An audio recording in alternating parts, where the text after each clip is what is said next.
245 will be our first song tonight. Good to see you all out. Encouraging to see people. Especially like me, you work from home. All I do is see your computer all day. Good to see you. In 445, we'll skip the second verse. Do verses 1, 3, and 4.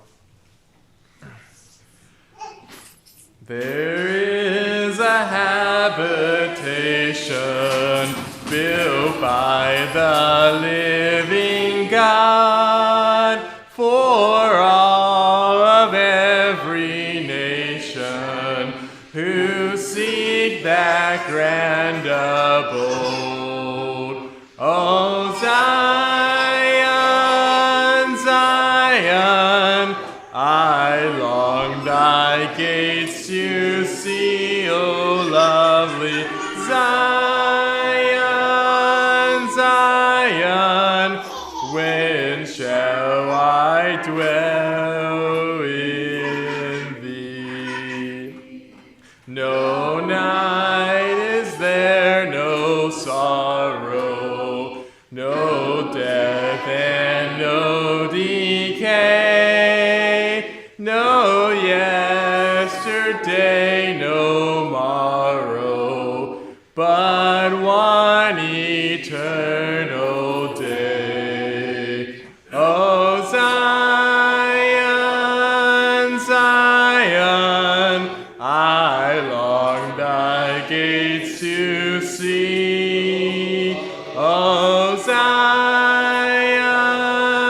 Zion, when shall I dwell in thee?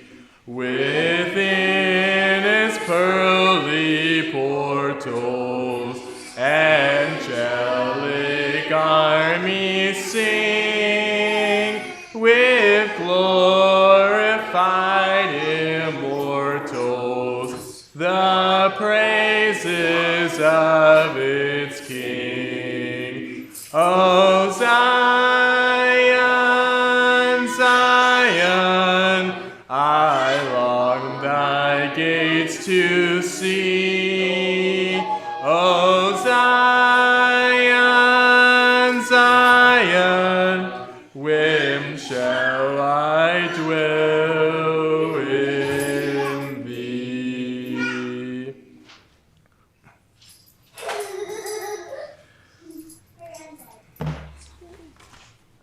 Number 273. Oh, How I Love Jesus is the title of this song. 273.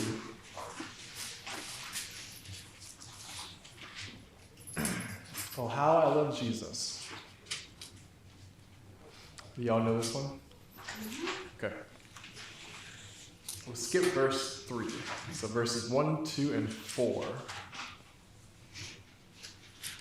There is a name I love to hear, I love to sing His word. It sounds like music in my ear, the sweetest name on earth. Oh, how I love Jesus. Oh, how I love Jesus. Oh, how I love Jesus. Because He first loved me.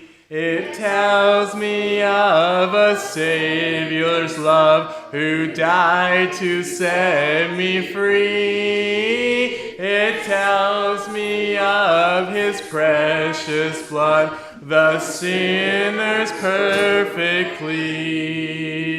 Oh, how I love Jesus. Oh, how I love Jesus. Oh, how I love Jesus, because He first loved me. It tells of one whose loving heart can feel my deepest woe, who any sorrow bears a part that none can bear below. Oh, how I love Jesus. Oh, how I love Jesus. Oh, how I love Jesus. Because he first loved me. Number 301. Number 301. He loved me so. 301. After this song, we'll have the prayer, and then we'll have our class. Leroy, can you lead a prayer after this song? Thank you. Why did my Savior come to earth and to the humble go? Why did he choose a lowly birth? Because he loved me so. He loved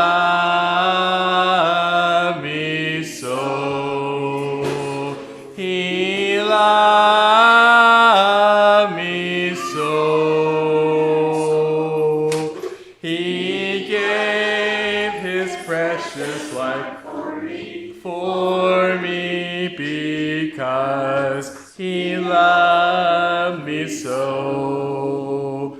Till Jesus comes, I'll sing his praise, and then to glory go, and live with him through endless days, because he loved me so. He loved me so. He loved me so. He gave his precious life for me, because he loved me so. Before the prayer, let me give you the closing song number. It's going to be 225. If you want to mark it, number 225 will be the closing song. Okay, Leroy? Father in heaven, I once again thank you for this day. I thank for each and every one that is assembled here to sing hymns of praise to you and learn more about thee through your word. I ask you to be with Wade as he brings forth. I ask you to be with us as we absorb. And I once again ask you to be with the sick and afflicted and comfort them, if it be your will. I ask you to forgive us of our shortcomings in the blessed name of Jesus. Amen. Amen.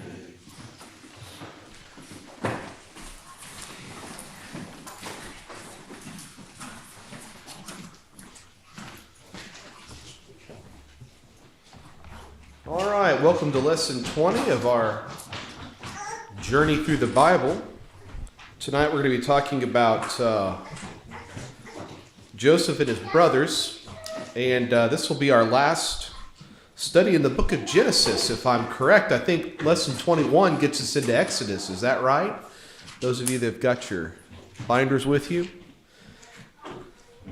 So if it just gives you a sense how big of a role the book of Genesis plays in the Old Testament, when I put together the curriculum for this, I have 75 studies in the Old Testament to do. 20 of them take place in the book of Genesis.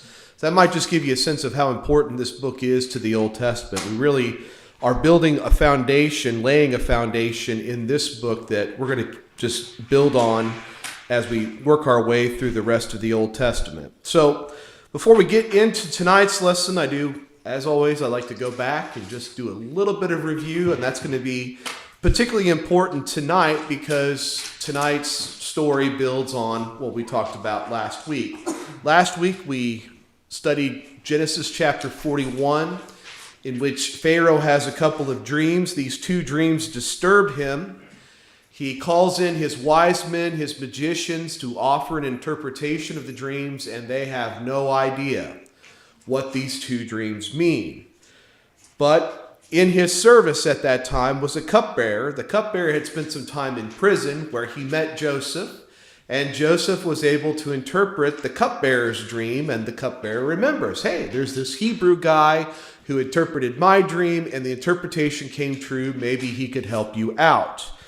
And so Joseph comes to Pharaoh. He interprets the dreams successfully, and by virtue of his interpretation, Joseph is raised to the second position in the land of Egypt, what the Egyptians called the vizier. That's at least the way I'm pronouncing it. I should have looked up how to pronounce that this last week, but other things had my attention. But anyways, he's elevated to this very prominent position. He's basically the prime minister of the land of Egypt. He's responsible for all that happens within the land of Egypt. The only exception being he's not over Pharaoh, of course. And in particular, Joseph was tasked with supervising the preparation for 7 years of famine. They had 7 years of abundant harvests. Joseph built storehouses. He stored all this extra grain. And when the famine came, they were ready. Now, there's a few points before we get into tonight's lesson that I want to remember. And I want you to recall a couple lessons ago when we were first looking at Joseph's story. Joseph had a couple of dreams himself. And those dreams foretold of a day when his family would bow down to him, when he would be in a position of supremacy. And it's his brothers' jealousy and resentment that lead them to betray him. And of course, those dreams play a prominent role. They didn't like what those dreams had to say. They resented him even more because of it. And as you might remember, in that first story, it seemed to me, and this was the way I interpret that 37th chapter, it seems to me that Joseph was far too trusting, perhaps even naive, about the depth of his brother's hatred. And we talked a little bit about maybe some of the psychological reasons, some of the things that might have been going on in Joseph's head. But I want you to keep in mind that whatever trust he had in his brothers in chapter 37 has been obviously broken. And that factors into the way he interacts with them in these 4 chapters. So just kind of keep that in the back of your mind as we get into this next section. So Joseph has basically been on this whirlwind journey where he's gone from the favored son to a slave to a steward in the house of Potiphar to a prisoner, and now he's risen to second in command in Egypt. So these are a few of the facts to kind of bear in mind as we get into this last leg of Joseph's story, which takes place in chapters 42 through 45. Any questions or comments about last week's study or anything else? Anything you'd like to explore? All right. As I thought about how to do this study, as I looked at the length of these 4 chapters, it became very clear to me that going through and reading all 4 chapters was just not going to be feasible in the time allotted to us. So tonight I'm going to take a little different approach.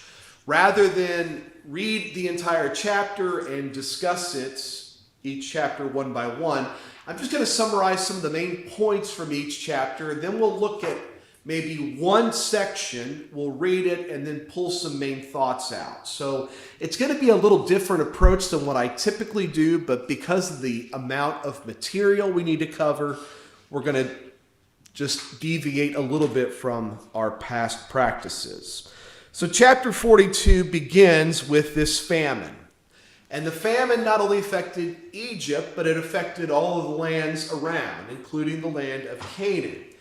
Jacob sends 10 sons down to the land of Canaan, down to the land of Egypt from Canaan to get food. Word has spread out to these other nations that Egypt has food and that's the place to go. He keeps Benjamin at home, and the brothers come before Joseph. Remember, one of his responsibilities as the vizier of Egypt was he received foreigners or foreign embassies, and he was Pharaoh's representative.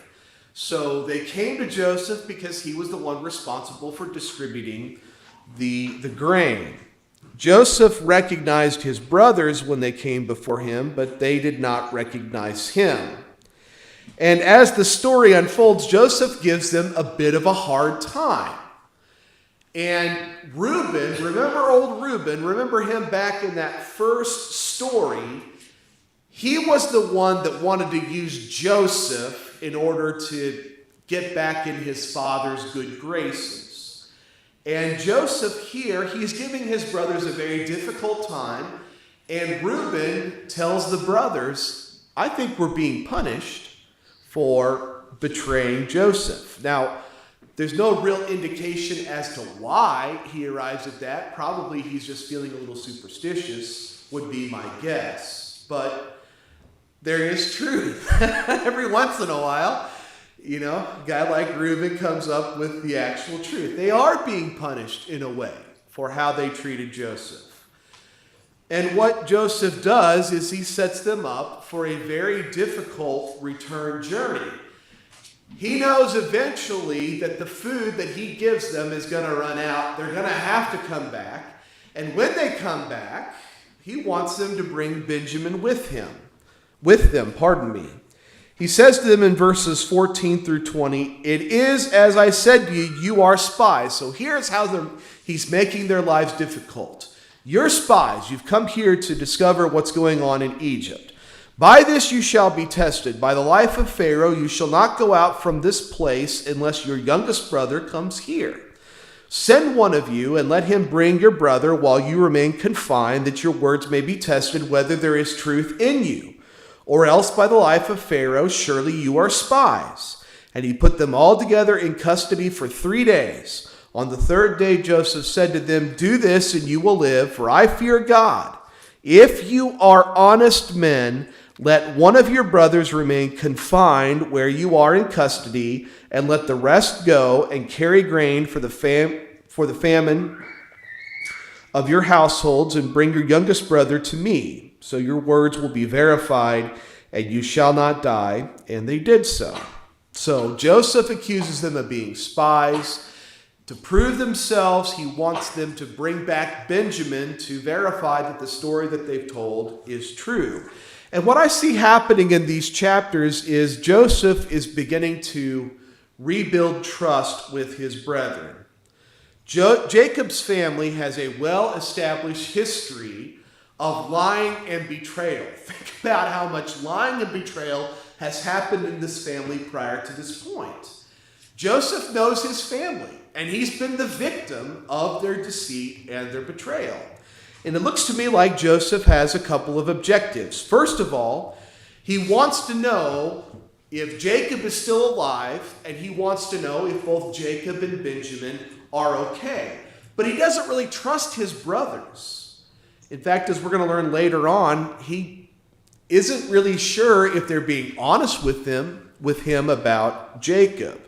So he puts his brothers in a position to earn his trust, and at the same time, he's ensuring that his family survives this famine. And as I mentioned to you last week, I think this part of the story of Joseph is very helpful, because if you've ever been in a position where somebody has harmed your trust, it's not always best just to welcome them back with open arms and just decide to trust them right off the bat. Trust has to be earned. It has to be rebuilt. And that's what I think is happening with Joseph. And so what he does to ensure that his brothers return is he keeps Simeon. And the fact that he picks Simeon is important. Simeon is the second son of Leah. And he keeps him until Benjamin, the second son of Rachel, returns with the brothers. So Joseph is setting this up to guarantee that the brothers are going to come back and that they're going to bring Benjamin with them. Now, eventually they're going to come back, not because they really want to, but because the food runs out. So Joseph is ensuring that they're going to return. And of course, he doesn't trust them.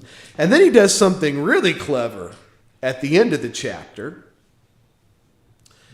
When they get back home, they emptied their sacks. Every man's bundle of money was in his sack. Now, they had paid for this food, but Joseph had very shrewdly put the money back in their sacks and sent them on their way. They didn't know this till they got home. And when they and their father saw the bundles of money, they were afraid. And Jacob, their father, said to them, "You have bereaved me of my children. Joseph is no more, and Simeon is no more, and now you would take Benjamin. All this has come against me." Then Reuben said to his father, "Kill my 2 sons if I do not bring him back to you. Put him in my hands, and I will bring him back to you." But Jacob said, "My son shall not go down with you, for his brother is dead, and he is the only one left. If harm should happen to him on the journey that you are to make, you would bring down my gray hairs with sorrow to Sheol." All right, so Joseph has them set up perfectly. They have to come back to get food, and they've got to bring Benjamin back with them, otherwise Simeon is going to suffer. And Jacob rightly perceives this as quite a predicament to be in. He's already lost one son, and he looks at losing another son in Simeon, and perhaps even losing Benjamin in the process. So this is a very difficult predicament that Jacob finds himself in.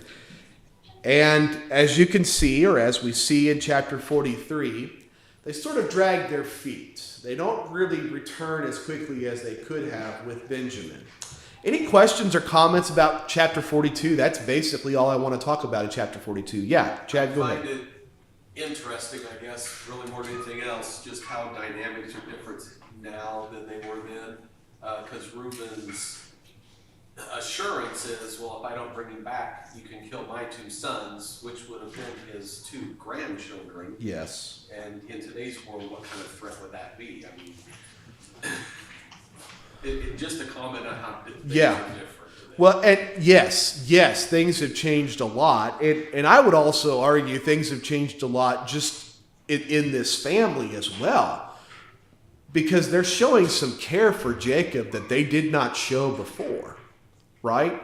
Yeah, I can't imagine trying to, securing an arrangement by offering my children's life as a guarantee. Right, that in and of itself, but then the fact that the lives he's offering are the grandchildren of who he's offering it to. Exactly right, yeah. So the whole thing. Yeah, it's just a very different culture. And yeah, I want to be careful how I say this. And there are parts of the world where this sort of thing would still be seen as an honorable offer. This kind of goes back to something I said a couple of months ago. We live in a culture that is very much the result of hundreds, thousands of years of biblical literacy. And it has shaped and formed how we view things to the degree that we're not like this anymore. We can see that this is obviously wrong. And yet, one of the things that I think we underestimate is in other parts of the world, this would be seen as perfectly acceptable. Sacrifice a couple of kids, that's all right. You can have more kids. That's the attitude in a lot of places in the world. So it's a great comment. Go ahead, Chad. On a side note, I looked it up. It's vizier. Vizier. Have I been close? You said busier. Okay. Yeah, I've been adding a syllable in there, haven't I? It's spelled, but the way it's Vizier. It's phonetically not the way it's spelled, because it looks like it should have an extra syllable. Okay, vizier. Emphasis on the second syllable. Okay, I'll put the emphasis on the proper syllable, right? Yeah, there we go. We'll work on that. Vizier. Thank you very much. All right, any other comments? Yeah, Priscilla, go ahead. Do we know how old Joseph is at this point? Isn't there a way to add up? So he was 30 when he became the vizier of Egypt. So we're 7 years from the beginning of the time of abundance. We're into the famine. So I'm guessing late 30s, early 40s. Yeah. Benjamin. Like, is Benjamin still a child at this point? Or? Ooh. Yeah, I don't know off the top of my head. I'd have to do a little bit of digging. That seems to kind of, if he's an adult too, that's really a blow to the other brothers. Well, you all can go, but I really don't want something to happen to him. Yeah, But exactly right. I thought he was a child, but he wouldn't still be because it's been so long, right? Yeah, I wouldn't think so. Yeah, I don't know what the age gap is between Joseph and Benjamin, but I'm thinking he's probably in adulthood by this point. Yeah, and you're exactly right. Here's just another instance where Jacob's favoring one of the sons over the others. Although to Jacob's credit, he does say, I don't want to lose Simeon in this. So, yeah, it's not, things in this family are not as they should be. And that's an important lesson to draw from this story. Any other questions or comments? Good stuff. Thank you, guys. Chapter 43. Let's just kind of run through a few of the key points here. So they run out of food, and the famine forces the brothers to go back to Egypt. To convince Jacob to send Benjamin, because they can't go back to Egypt without Benjamin. To convince Jacob to send Benjamin along, Judah offers himself as a substitute for Benjamin. Now, we'll talk a little bit more about this later on, because Judah does play an important role later on once they return. So we'll touch on that in a moment.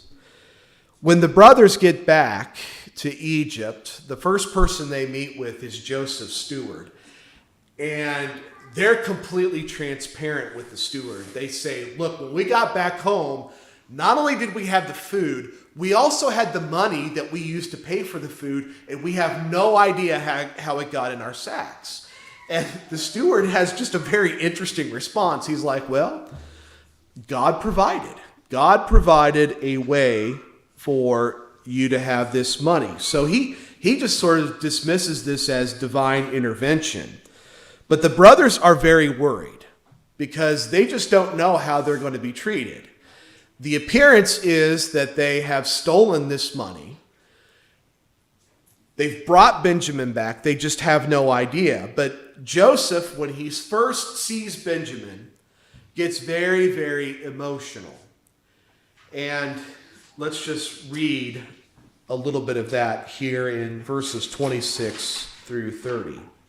When Joseph came home, they brought into the house to him the present that they had with him, and bowed down to him to the ground.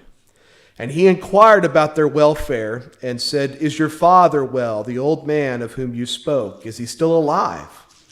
They said, your servant, our father, is well. He is still alive. And they bowed their heads and prostrated themselves. And he lifted up his eyes and saw his brother Benjamin, his mother's son, and said, is this your youngest brother of whom you spoke to me? God be gracious to you, my son. Then Joseph hurried out, for his compassion grew warm for his brother, and he sought a place to weep, and he entered his chamber and wept there.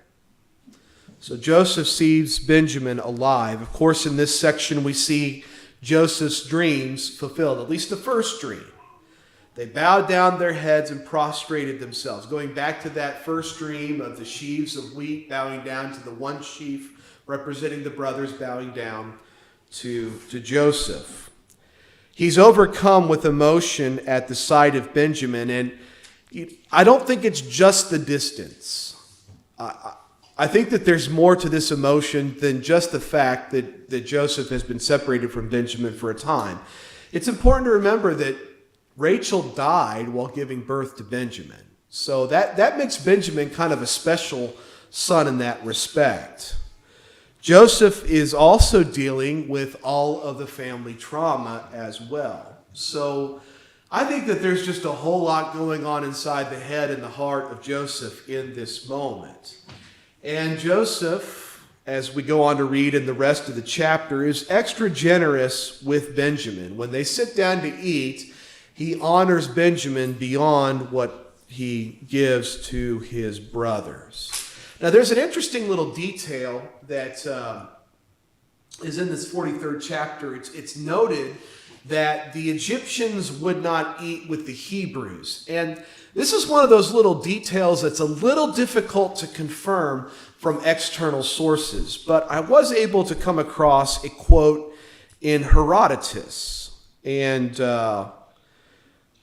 Herodotus is the father of history, or the father of historian. He was a Greek historian who lived from about 484 to 420 BC. And that would make him a contemporary with Ezra, Nehemiah, Esther, and Malachi. So he's living around the same time as the last major biblical figures in the Old Testament. And Herodotus visited Egypt.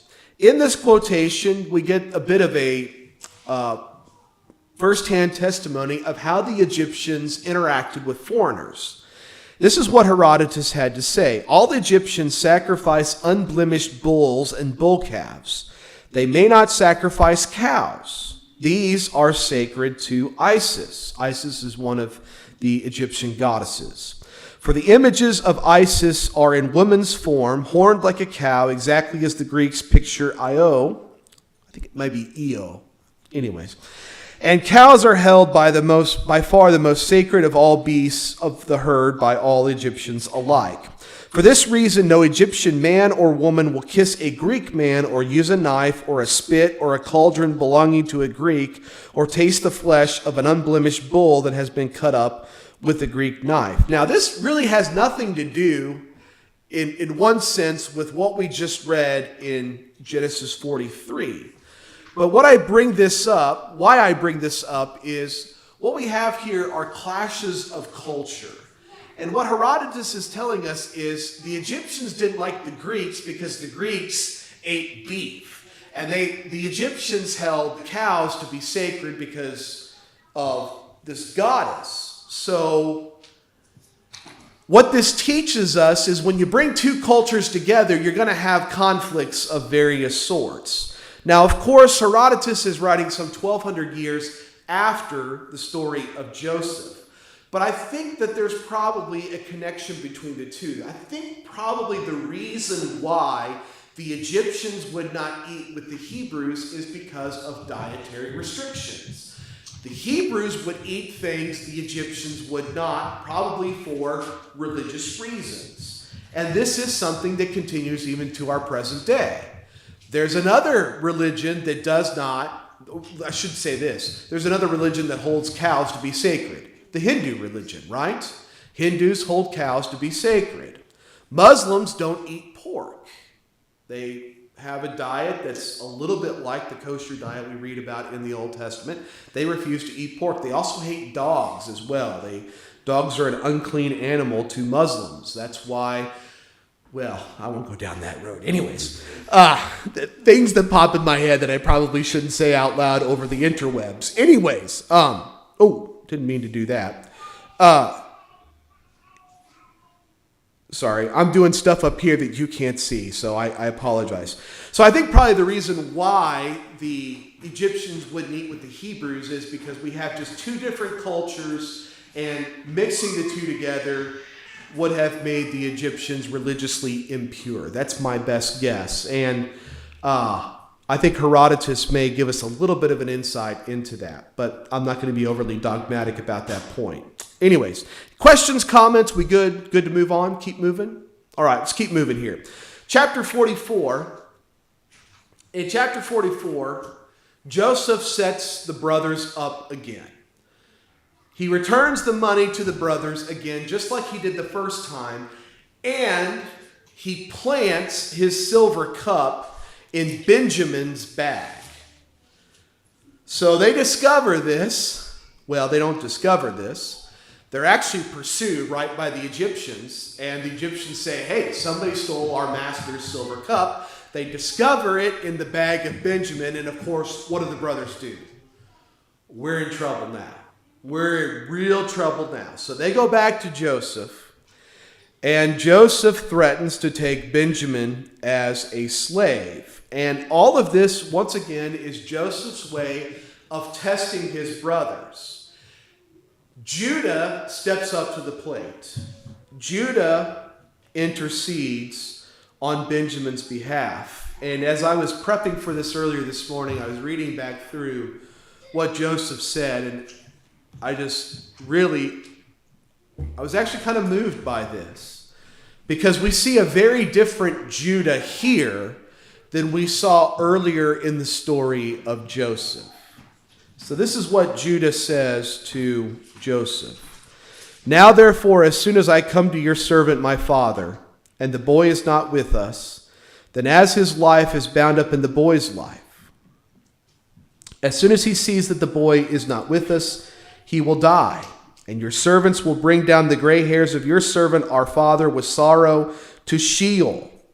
For your servant became a pledge of safety for the boy to my father, saying, if I do not bring him back to you, then I shall bear the blame before my father all my life. Now therefore please let your servant remain instead of the boy as a servant to my Lord, and let the boy go back with his brothers. For how can I go back to my father if the boy is not with me? I fear to see the evil that would find my father.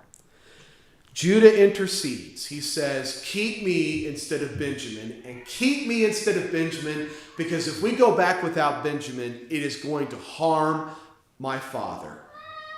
So Judah again intercedes. Remember, it was Judah who came up with the plan to sell Joseph into slavery, and it was Judah who convinced Jacob to send Benjamin down to Egypt.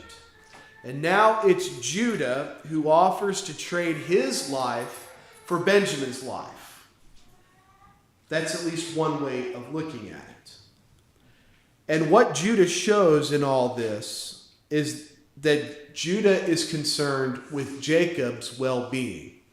That's one of the things that I think was missing at the beginning of this story. The brothers were so jealous, they were so envious, they resented Joseph so much that they never stopped to think how their plan was going to affect their father.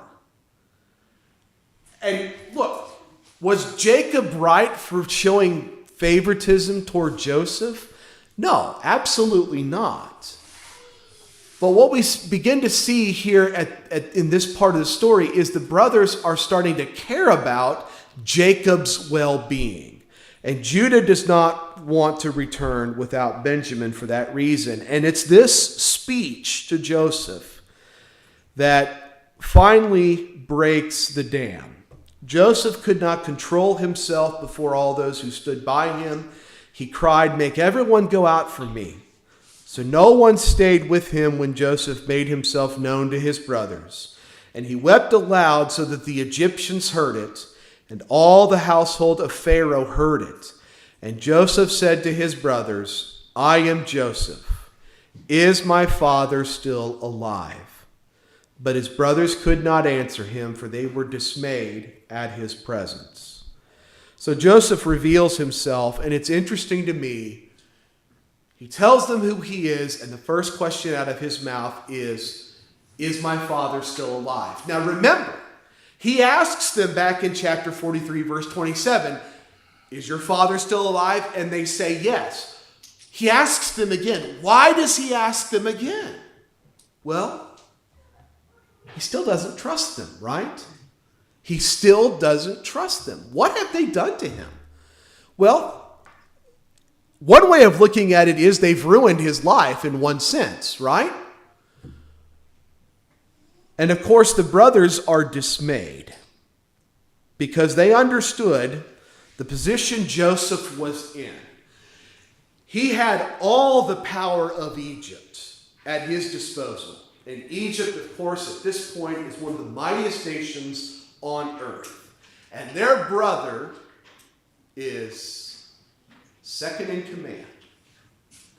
He had the power to imprison them, enslave them, or execute them.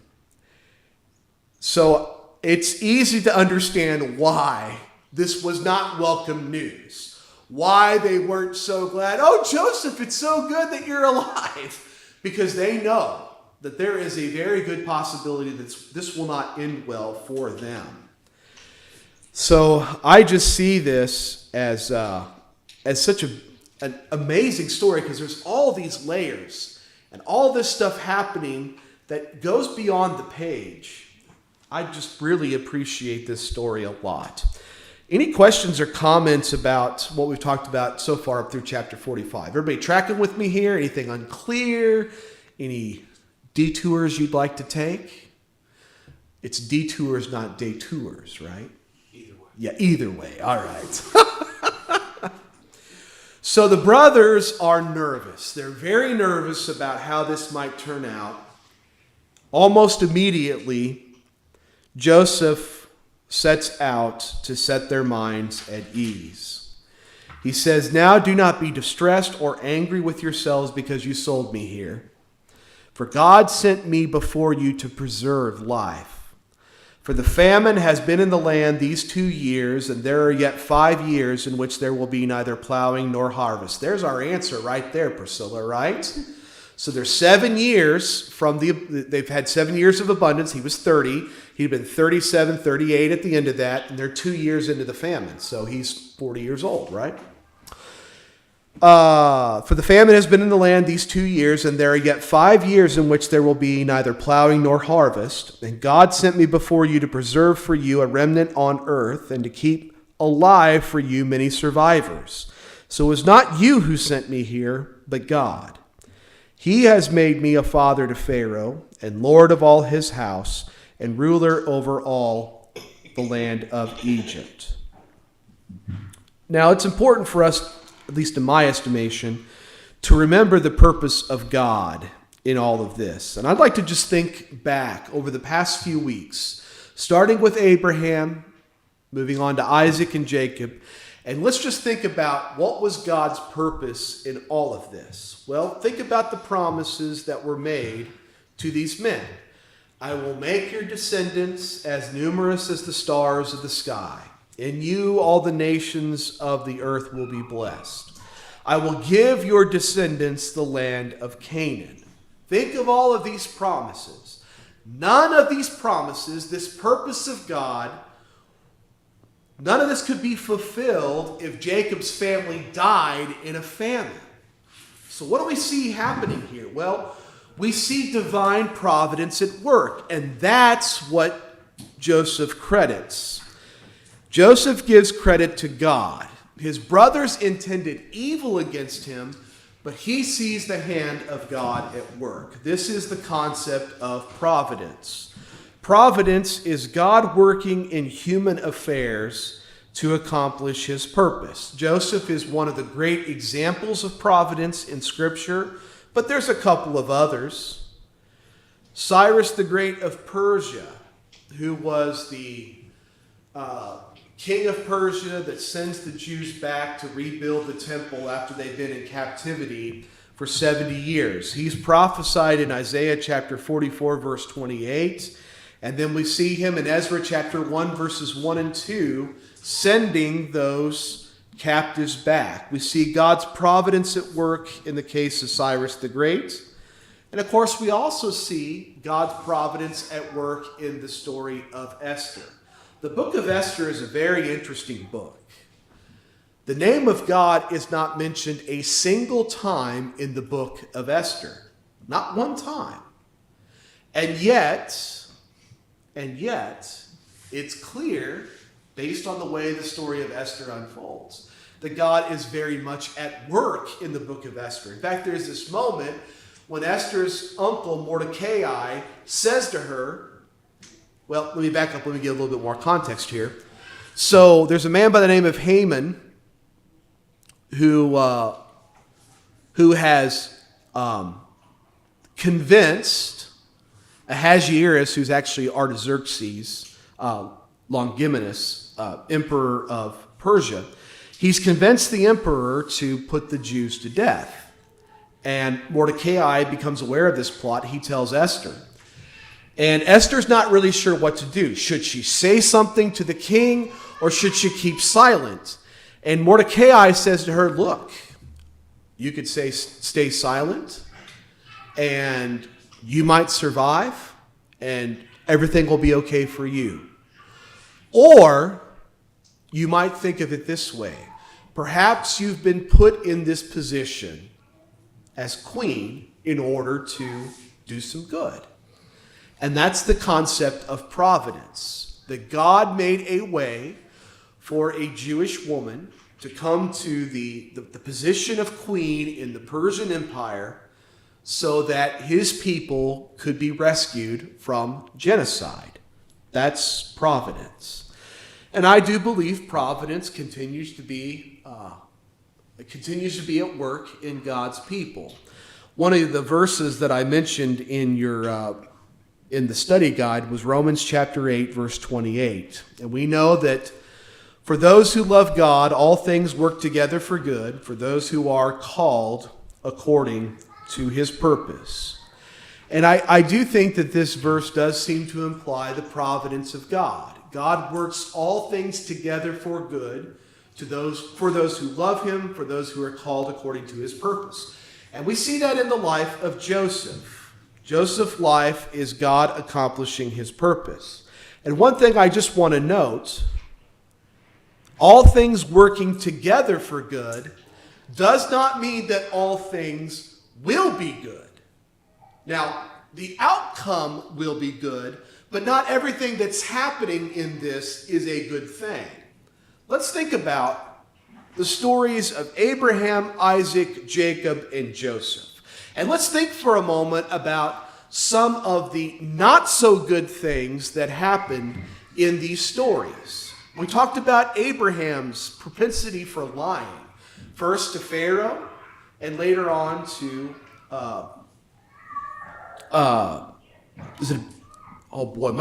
my mind just went blank. Was it Abimelech? Okay, he lies to another king. I know it's Pharaoh, and my mind just went blank. Don't have it in my notes. You have Hagar and Ishmael. Terrible episode. You've got Isaac and Rebekah's favoritism. You've got Esau's low opinion of his birthright that he sells. You've got Jacob and Rebekah's deception. They deceive Isaac into giving Jacob the birthright. You have Jacob favoring Joseph over the rest of his brothers. You have the brothers' betrayal of Joseph. And yet when we get to the end of Genesis, what do we have? We have the descendants of Abraham, Isaac, and Jacob surviving a famine in a land that at that time was friendly to them. And as Joseph notes, even though his brothers intended evil, he can see that God brought him to the land of Egypt for good. And I think that this illustrates what Paul teaches in Romans chapter 8, verse 28. That God uses the good and the bad in our lives to accomplish his purpose. He works together the good and the bad in order to bring about good in the life of his people. And I think that that is the essence of providence. Sometimes God is working in our lives to coordinate things that defy explanation. Perhaps you've had a moment in your life where you look back and you think, it kind of seems like the hand of God was involved in this. Things just worked out a little too well. It seems more than just coincidence. I'll share with you one quick little example from my own life, then I'll open it up for any questions or comments. I can't remember if I've told you all this story or not.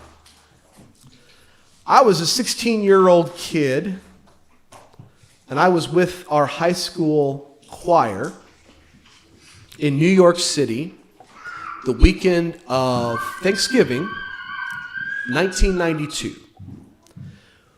It was Thanksgiving weekend, and we were there to sing at Carnegie Hall. And of course, if you're in New York on Thanksgiving, what are you going to do Thanksgiving morning? You're going to go to the Macy's Thanksgiving Day Parade.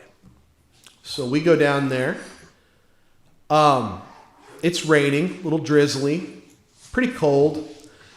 I don't know how many people deep we were, but we were back on the sidewalk, and we couldn't hardly see the parade at all. So a bunch of us were just kind of hanging back there and catching what we could of the parade, but we really didn't have a very good view at all.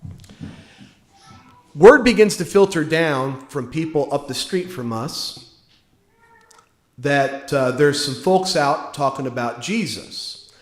And so the chaperones let us know, look, if these people approach you, you're welcome to talk with them, but don't feel obligated. If you want to talk with them, fine, but if not, feel free to turn them away.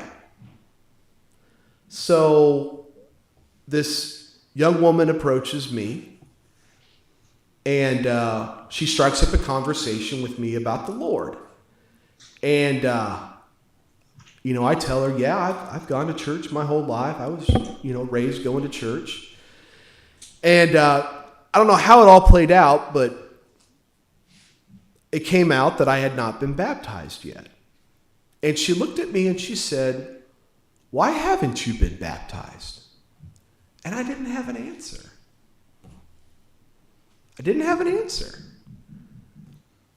Now, remember, it's New York City.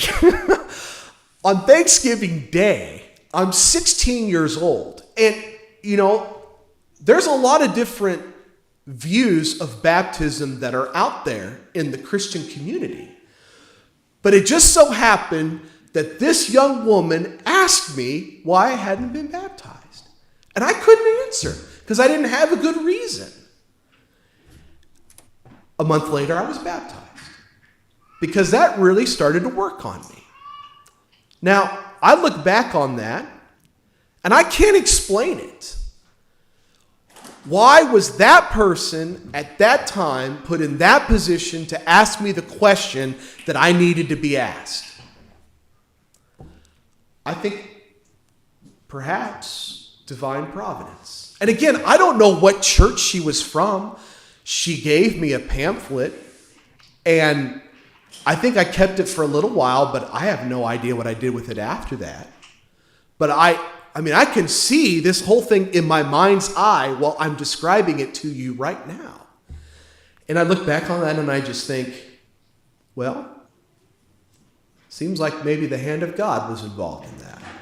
And maybe you've had similar experiences. Maybe it was just coincidence. Maybe it was. But it kind of seems to me like providence was at work. God working in human affairs in order to accomplish his purpose. Just some food for thought. Spencer's ready to be done tonight. Good to see you, Spencer.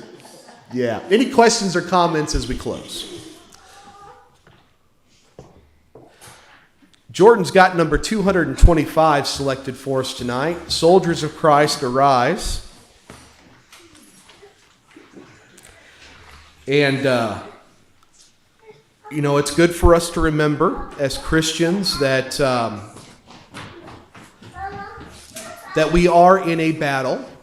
It's not with armies. It's not against flesh and blood. It's against the forces of evil that are very much at work in this world. And quite frankly, sometimes that battle isn't just with external forces, it's also inside of us as well. We've got a battle inside of us to wage. So it's good for us to think about that and to remind ourselves of some of the truths that are in this. Strong in the Lord of hosts and in his mighty power, as the second verse says. We're not going to win this battle on our own. Whatever strength we have, whatever victory we have, comes through Jesus Christ. It comes through our faith. Our faith gives us victory over the world. So as we stand and sing here in a moment, let's be thinking about those things. And if we can help anybody obey the gospel, please tell us how we can help you as we stand and sing. Soldiers of Christ, Arise and put your armor on. Strong in the strength which God supplies. strong in the strength which God supplies his beloved Son, strong in the Lord of hosts and in his mighty power, who in the strength of Jesus trusts, who in the strength of Jesus trusts is more than conquerors, that having all things done and all your conflicts past, you may overcome through Christ alone. You may overcome through Christ alone and stand entire at last. Good to see you all. I think you have our closing announcements.